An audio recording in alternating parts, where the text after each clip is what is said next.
యాండోయ్ ఎలా ఉన్నారు? నేను మీ గోదావరి కెట్టానండి. మీకేటండి మహారాజులు?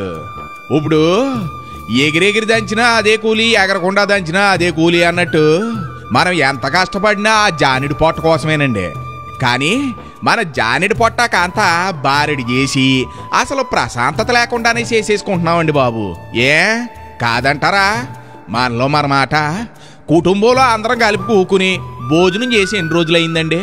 మన పిల్లలతో చిన్నపిల్లల్లా కలిసిపోయి మనస్ఫూర్తిగా ఆడుకుని అన్నాళ్ళయింది. ప్రశాంతంగా అన్నంలో గెంజేసుకుని ఆవకాయ ముక్క నంచుకుని తిని ఎన్ని యుగాలైంది కదా? ఇప్పుడు చెప్పండి, మన కాలంతో పరిగెడుతున్నావా పారిపోతున్నావా అని? యాండి మన చిన్నప్పుడు మీకు గుర్తుందా? కాలం మనతో నడిచేదండి.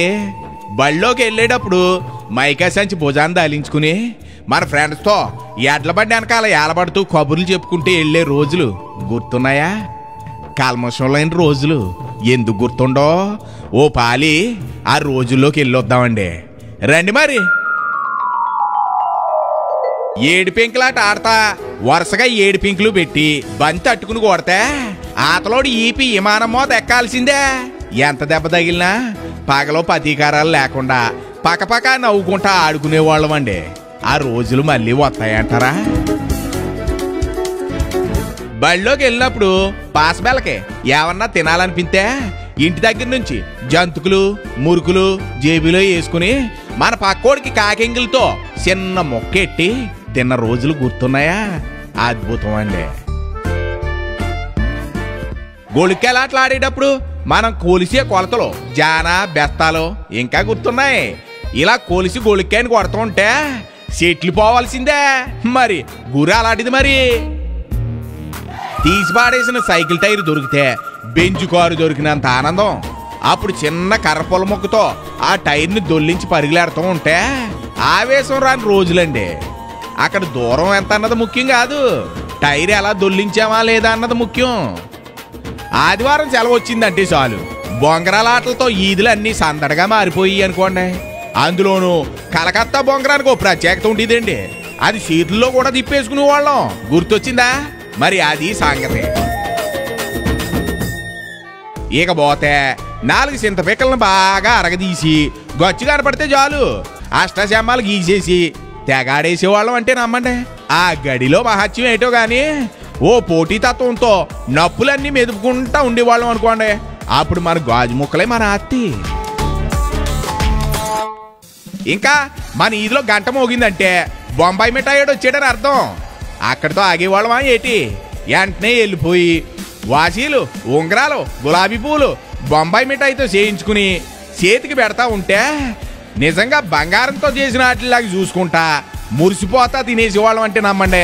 ఇక గూటి బిళ్ళగాడికి వస్తే ఆట ఆడటం మొదలెట్టామంటే కోట్టలోకి బిళ్ళ 10 లాలాలు అవతల పడాల్సిందే. అందులో ఏమాత్రం తగ్గేవాళ్ళం కాదండి బాబు.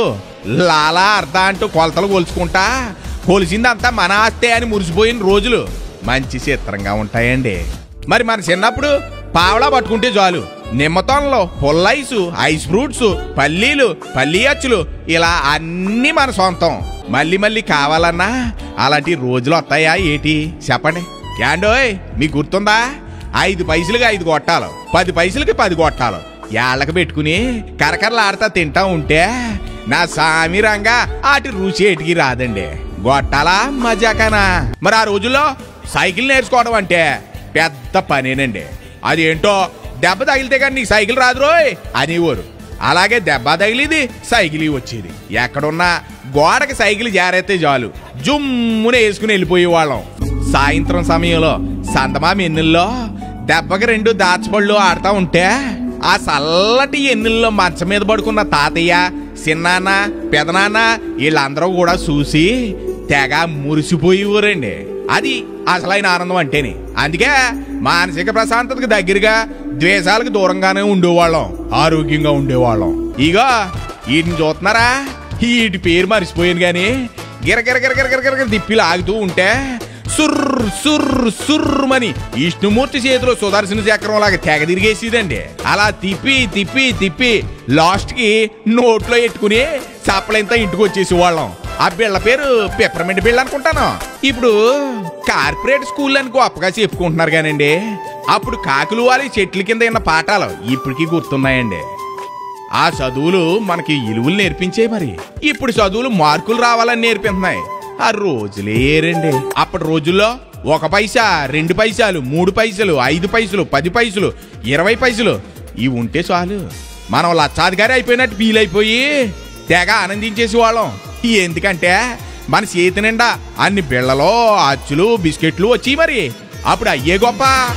ఎప్పుడన్నా పాట పాడాలనుకుంటే మనం టేప్ రికార్డ్ ఆన్ చేసి అందులో క్యాసెట్ ఎట్టి పాటలు వినేవాళ్ళం కదా. నచ్చిన పాట కోసం అయితే క్యాసెట్లో పెన్సిల్ కానీ పెన్న కానీ పెట్టి గిరగిరగిరగిరగిరగిర తెగ తిప్పేసి తోడేసి వాళ్ళం. ఇలా మీలో ఎంతమంది చేసారో ఆలోచించండి. మరి ఇక మన బ్లాక్ అండ్ వైట్ టీవీకి ఒక బాక్స్ ఉండేది. ఆ బాక్స్కి 2 తలుపులుండి తెరిచిన తర్వాత కానీ టీవీ కనిపించేది కాదు. అప్పుడు టీవీలను అంత జాగ్రత్తగా ట్యూన్ చేసుకుంటా బొమ్మ రాకపోతే మేడ మీదకి ఎక్కేసి యాంటీనాలు అటు ఇటు ఇటు అటు పెద్ద సైంటిస్ట్ లాగా తిప్పేస్తా దూరదర్శన్లో వచ్చే రామాయణం మహాభారతానికి వారానికి ఒకసారి వచ్చే సినిమా కోసం ఎంతలాగా ఎదురు చూసేవాడు అండి. ఆ ఎదురు చూడటంలోనే ఒక గొప్ప ఆనందం ఉండేదండి. యాసవకాలం వచ్చిందంటే షేలోకి వెళ్ళి ముంజిగాయలు కడుపు నిండా తినేసి బ్రేవ్ మంది దేంచి ఆటితో బండి చేసుకుని దాన్ని ఈదుల్లో దొర్లించుకుంటా నిజంగా కారులో వచ్చినంత ఫీలింగు ఈదులన్నీ తెగ తిరిగేసేవాళ్ళం అంటే నమ్మండి. మీరు చేయించుకున్నారా ముంజిగాయలు బండి? అలా దొర్లించేటప్పుడు పక్కోడికి ఒకసారి ఇమ్మన్నా ఆత్రేపోతున్నట్టు ఫీల్ అయిపోయి ముంజిగాయ బండి ఇవ్వడానికి అసలే ఇష్టపడేవాళ్ళం కాదు కదా. ఇక మన అమ్మమ్మ గారు ఊరు వెళ్ళాలన్నా నానమ్మ గారి ఇంటికి వెళ్ళాలన్నా రైలు బండి మీద వెళ్ళడం అంటే అబ్బో ఎంత ఇష్టమో. ఎందుకంటే అది గుఫు గుఫు గుఫు మరి పొగ వదులుతా పరిగెడతా ఉంటే ఆడితో పాటు చెట్లు అన్నీ వెనక్కి వెళ్తా ఉంటే ఆ దృశ్యం చూడడానికి ఎంత ఆనందంగా ఉండేదో. ఇక మనం ఎప్పుడన్నా పాటలు పాడాలనిపిస్తే ఓ రూపాయి పట్టుకుని వెళ్ళి పాటల పుస్తకం లుటుక్కుని కొనుక్కుని తెచ్చేసుకునే వాళ్ళం.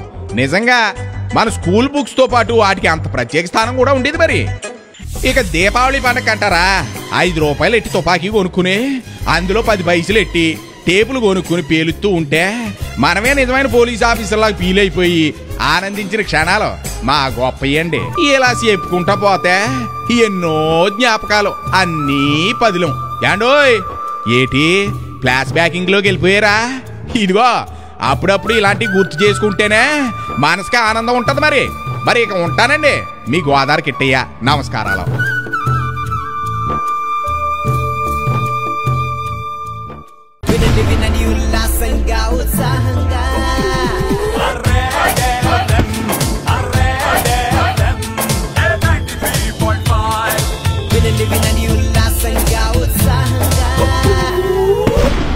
Red FM